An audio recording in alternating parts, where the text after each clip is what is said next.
Bismillahi walhamdulillah, salatu wassalam ala rasulillah, assalamu alaikum wa rahmatullah. Je suis de retour après une absence de plusieurs mois sur YouTube. Il est vrai aussi que je n'ai pas été très actif depuis au moins un an sur ma chaîne. Et cela s'explique par plusieurs raisons que je vais t'expliquer rapidement. La première, c'est que j'ai ouvert un canal Telegram. J'ai découvert ce réseau social il y a quelques mois et je trouve vraiment que c'est le réseau social idéal, en tout cas pour moi. Alors, pour faire connaître son contenu au plus grand nombre, l'idéal, ça reste YouTube. Mais pour la simplicité, l'interaction et les fonctionnalités, Telegram est vraiment excellent. Depuis plusieurs mois maintenant, j'y publie du contenu quasi quotidiennement, soit sur mon canal public, soit dans mon groupe privé. Je peux interagir directement avec mon audience, recevoir leurs questions, publier soit en format texte, soit en format audio. Et surtout, tout se passe dans mon téléphone. Donc j'ai juste à le dégainer, je consulte les messages que je reçois et je peux y répondre instantanément. Donc même si je n'étais pas trop actif sur YouTube, je l'étais sur Telegram. Car en vérité, je me suis jamais vraiment arrêté de publier du contenu, de faire mes recherches et de partager avec mes frères et sœurs qui m'écoutent. Donc même si j'ai l'intention à partir d'aujourd'hui de reprendre un contenu plus régulier sur YouTube, je t'invite tout de même à rejoindre mon canal Telegram ou le groupe privé. Pour ça, t'as le lien juste en description sous la vidéo. C'est un lien direct. Donc Telegram est une des raisons majeures de mon absence sur YouTube depuis quelques mois. Le temps que j'y consacrais était le temps que je souhaitais accorder à la création de contenu. Donc j'avais pas de temps supplémentaire pour YouTube. Et ensuite, la deuxième raison dont je peux te parler, c'est le fait que j'ai jamais été trop à l'aise avec les réseaux sociaux. Il y a un effet toxique sur moi lorsque j'y reste trop. Donc tu me diras, publier du contenu sur YouTube n'implique pas forcément de consulter le contenu des autres. Et c'est vrai. Et c'est ce que je devrais faire d'ailleurs un peu plus. Mais même si je considère YouTube comme étant le réseau social qui apporte le plus de valeur et qui est le plus riche en termes de qualité de contenu, il y a tout de même quelque chose qui me dérangeait et qui me dérange de plus en plus. C'est son algorithme. Et c'est normal, YouTube est là, comme tout réseau social, pour que tu y passes le plus de temps possible. Son algorithme est fait pour ça. Pour te rendre addict et que tu passes d'une vidéo à une autre. Et pour cela, il utilise nos biais psychologiques et nos biais cognitifs. Et c'est pour ça que celui qui veut percer sur YouTube ou qui veut durer, il va être obligé d'utiliser l'algorithme. Et donc, même inconsciemment, même involontairement, il va se mettre à la recherche du buzz. Mais le problème, c'est que lorsque tu publies quelque chose en prenant en considération, même inconsciemment, l'algorithme de YouTube, ton contenu va perdre en qualité. En tout cas, ce sera le cas dans plus de 95% des cas. Même s'il y en a, rares sont les contenus de qualité qui font énormément de vues. La plupart du temps, ceux qui font des vues sont ceux qui ont un discours un peu simpliste, très réducteur et trop superficiel. En tout cas, dans certaines thématiques. Et moi, ce que je souhaite, c'est vraiment publier un contenu de qualité. Mais ce que YouTube va mettre en avant, c'est la quantité. Et personnellement, je n'arrive pas à lier les deux. Et force est de constater que très peu de personnes y arrivent. Donc il y a ce truc qui me dérange, qui inconsciemment m'a fait éloigner un petit peu de ce réseau social. Même si je l'utilise quasi quotidiennement. Parce que je le répète, YouTube a une base de données tellement énorme et nous permet de consulter du contenu qui a tellement de valeur qu'il est difficile de s'en passer. Et même si, sur ma chaîne par exemple, je considère que ce n'est pas mes meilleurs audios qui font le plus de vues, j'ai toujours dans ma tête l'envie de publier sur cette plateforme. Parce qu'en vrai de vrai, c'est pas le buzz que je recherche. C'est pas le nombre de vues. Même si certaines personnes qui ne me connaissent pas disent cela de moi. Et d'ailleurs, c'est surtout ça qui me dérange sur les réseaux sociaux, notamment sur YouTube parce que c'est le seul réseau social avec Telegram que j'utilise. Et la raison pour laquelle il peut avoir un effet toxique pour celui qui l'utilise mal, c'est cette ambiance malsaine qu'il peut y avoir parfois. Cette culture du clash. L'agressivité, les insultes, les critiques non assumées, la jalousie qu'il peut y avoir entre différents créateurs de contenu d'une même thématique. Moi, depuis le départ, j'ai certes voulu faire ce que j'avais à faire, mais j'ai un esprit qui tend vers l'union. Un discours qui reste fédérateur malgré tout. C'est pour ça que j'ai jamais voulu attaquer quiconque sur YouTube. Je n'ai jamais critiqué personne en particulier. Je suis pas dans une guerre d'ego ici. Je cherche pas à avoir raison à tout prix. Et quand je vois certains prédicateurs qui se répondent par vidéo interposée, en méprisant ceux avec qui ils ne sont pas d'accord, et même sans les nommer, qui font ça en public, et qui, en privé, tombent même dans les insultes et les mises en garde. Moi, personnellement, je trouve ça décourageant. J'avais publié un audio, il y a quelques années, qui s'appelait « Mise en grade », qui était un message de fraternité, d'union, de soutien, d'encouragement. vis-à-vis de différents imams, prédicateurs, conférenciers, issus de différentes tendances de pensée, avec lesquels même pour certains d'entre eux, j'ai plusieurs points de désaccord. Mais j'ai fait cet audio, et je le regrette pas, et je le supprimerai pas, et je resterai là-dessus.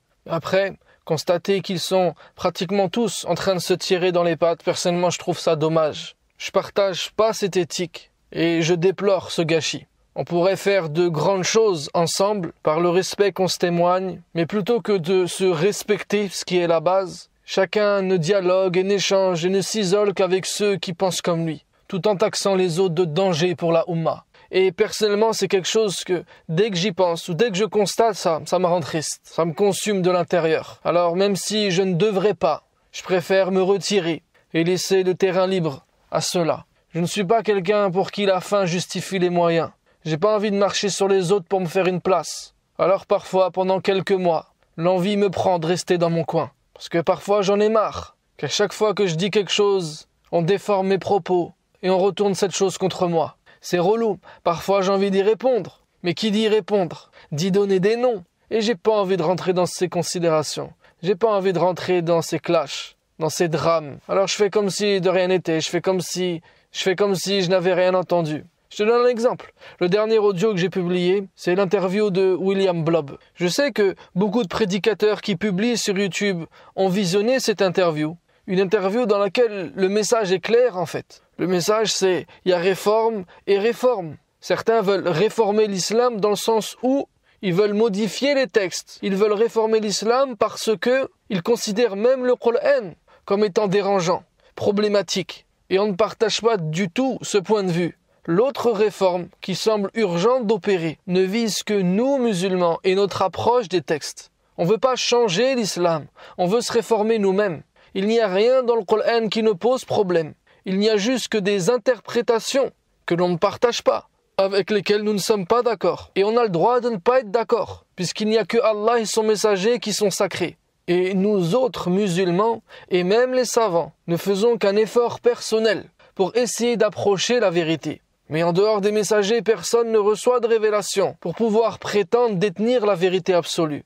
Et à titre d'illustration, dans cette interview, on a cité des exemples concrets, des textes issus de notre patrimoine, des avis de savants majoritaires, parfois consensuels, mais qui sont pourtant inacceptables et que l'on est en droit de ne pas partager. Et ce sont des exemples qui, je pense, en tout cas je l'espère, mettent tout le monde d'accord. Personne n'accepterait que sa fille devienne une esclave sexuelle et soit abusée sexuellement par son maître. Personne n'accepterait de marier sa fille alors qu'elle sort tout juste de la maternelle et qu'elle consomme le mariage alors qu'elle n'est même pas encore pubère. C'est des exemples frappants.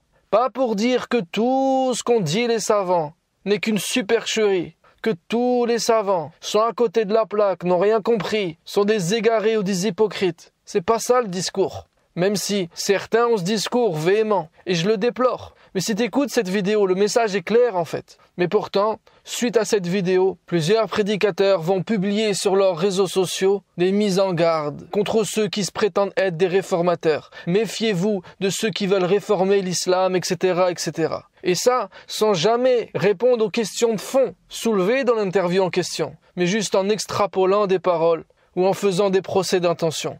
Mais frère, pourquoi en fait ? Vous voulez pas arrêter 2 secondes de déconsidérer les autres de cette manière ? Pourquoi ça vous gêne autant que des personnes ne partagent pas vos points de vue, vos positions ? Pourquoi vous êtes aussi tentés par le devoir de réfuter, parfois même sans l'assumer, parce que vous ne citez pas les noms ?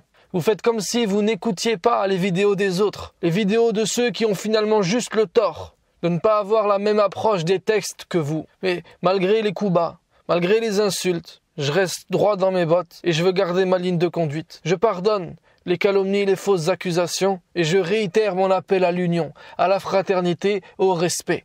Avec ou sans ça, de toute façon, je continuerai à publier du contenu, que ce soit sur une plateforme ou sur une autre, dans un format ou dans un autre. Je suis pas le centre du monde et je veux pas plaire à tout le monde. Même si parfois, par faiblesse, j'ai envie d'arrêter parce que je me dis qu'il n'y a rien à faire. Les insultes, les moqueries, cette période-là a trop duré. Cette attitude n'est pas coranique du tout. Quel que soit ton courant de pensée, quel que soit le camp que tu as choisi, appelle pour quelque chose et non pas contre quelque chose. Donc, c'est surtout ça, la raison de mon absence. D'une part, mon activité sur Telegram et d'autre part, mon envie de boycotter quelque part l'algorithme de YouTube. Même si ça me coûte une grande partie de mon audience, même si la plupart de ceux qui m'écoutaient seront récupérés par d'autres, c'est pas grave. Ça fait longtemps que j'ai désactivé les commentaires par exemple sous mes vidéos, alors que l'espace commentaires aide au référencement sur YouTube. Mais c'est bon, ça m'a fatigué. Je suis pas un youtubeur, je l'ai jamais été. Mon but c'est de publier des exhortations pleines de valeur, que tu peux écouter et réécouter. Pas du blabla plein de banalités qui va me permettre d'atteindre les tendances. Et c'est ça. Maintenant que je t'ai parlé des raisons de mon absence depuis quelques mois, je vais te rappeler les raisons de ma présence sur YouTube. L'objectif de l'exhortation, de l'enseignement, du rappel, c'est censé être te rendre autonome et non dépendant. Je veux pas entendre quelqu'un me dire « Ayman, ça fait longtemps que tu publies plus sur YouTube. Tes audios me manquent. On a besoin de toi. » Que ce soit moi ou quelqu'un d'autre d'ailleurs. Ces messages sont pour l'imam, l'enseignant, le prédicateur, des preuves qu'il n'a pas réussi sa mission. Il a juste rendu les gens fans de lui, accros à son contenu, addicts à ses vidéos, plutôt que de leur avoir donné les clés et la force d'être autonome spirituellement, indépendant intellectuellement. Personnellement, je ne prétends pas que mes audios sur YouTube suffisent pour atteindre cet objectif. Je n'utilise YouTube que comme un tremplin. Je suis conscient qu'il ne faut surtout pas se limiter à ça. Ça reste du virtuel. Ça reste trop court pour être complet. Donc pour ceux qui veulent approfondir, pas seulement rester à la surface, je propose des formations en ligne, des séminaires en présentiel. Et ces formations, ces programmes que je dispense sont 100 fois plus puissants que mes audios sur YouTube. Parce que ce que je propose, c'est d'atteindre un résultat. C'est pas juste d'enseigner des connaissances. Les informations n'ont jamais changé la vie. C'est des formations pratiques dont on a besoin. Et c'est ça que je propose. Mais le but de ces formations, c'est de te rendre autonome, de te rendre ta dignité. Parce que t'appeler au suivisme est une insulte à ton intelligence. Chacun est placé sur terre par Allah afin d'être un individu indépendant et autonome qui chemine vers lui. Les prédicateurs ne doivent surtout pas tomber dans cette erreur-là. Un prédicateur, un imam, un savant ne doit pas se positionner en tant qu'intermédiaire qui fait tout pour investir ou surinvestir l'espace virtuel qu'est Internet en s'évertuant à l'occuper autant que possible. C'est bien d'être actif sur les réseaux, mais à quel prix et pour quel objectif? Quelles sont les conséquences? Si c'est pour expliquer aux gens qui pourront jamais s'en sortir et comprendre par eux-mêmes, alors c'est un enseignement basé sur un piège. Nous ne sommes pas des seigneurs qui construisons des barrières et qui mettons des blocages dans le cheminement des croyants vers Dieu. Nous sommes juste des croyants comme les autres, qui partageons des clés qui permettront aux autres de nous dépasser. Voilà le cœur de mon discours sur YouTube. C'est un appel à la réflexion. Pense par toi-même, ne laisse pas les autres penser à ta place. Ne laisse pas les autres t'imposer ce sur quoi tu n'es pas convaincu. Et mieux vaut que tu agisses, même de manière imparfaite, en fonction de tes propres convictions, plutôt que tu appliques ce que te disent les autres, sans que ça ne fasse écho à l'intérieur de toi. Parce qu'il y a une partie lumineuse en toi, qui sait mieux que quiconque ce qui est mieux pour toi. Aucun élément extérieur, que ce soit une pratique, une astuce ou quelqu'un d'autre, ne peut remplacer dans ton cœur ton être intérieur. Ça, c'est le cœur de la spiritualité. C'est entre toi et Allah, sans intermédiaire. Ce qui est contraire à cela, c'est la base du shirk, le fait d'associer à Dieu. Mais attention, je ne traite aucun croyant musulman d'associateur. Et ce n'est pas non plus au nom de ce monothéisme pur que j'appellerais à ne pas profiter des autres. Pas du tout. Écoute les autres. Profite de ceux qui te partagent leur savoir. Mais sers-toi de tout ça pour forger tes propres convictions et autorise-toi à avoir des points de désaccord avec certaines personnes. Donc voilà la raison de ma présence sur YouTube. Rendre les gens autonomes et non pas dépendants. Même si je ne suis pas là, les gens sauront me dépasser et aller plus loin que moi. C'est ça mon objectif. Sur ce, je te dis à la prochaine vidéo, Inch'Allah. Merci d'avoir écouté. Si ça t'a plu, je t'invite à aimer la vidéo et à la partager autour de toi. Ça ne te prendra que quelques secondes, mais c'est le meilleur moyen de soutenir mon contenu. Et si tu veux aller plus loin, tu peux t'abonner à mes mails privés. Un contenu écrit, court, régulier et original que tu recevras directement dans ta boîte de réception. C'est totalement gratuit et tu peux te désinscrire à tout moment. Je n'utilise aucun réseau social à part Telegram. J'y partage des mini-audios enregistrés sur le vif, des actus et des idées que je découvre ou encore des contenus que je consulte en ce moment. Tous les liens sont dans la description sous la vidéo. On reste ensemble, Inch'Allah.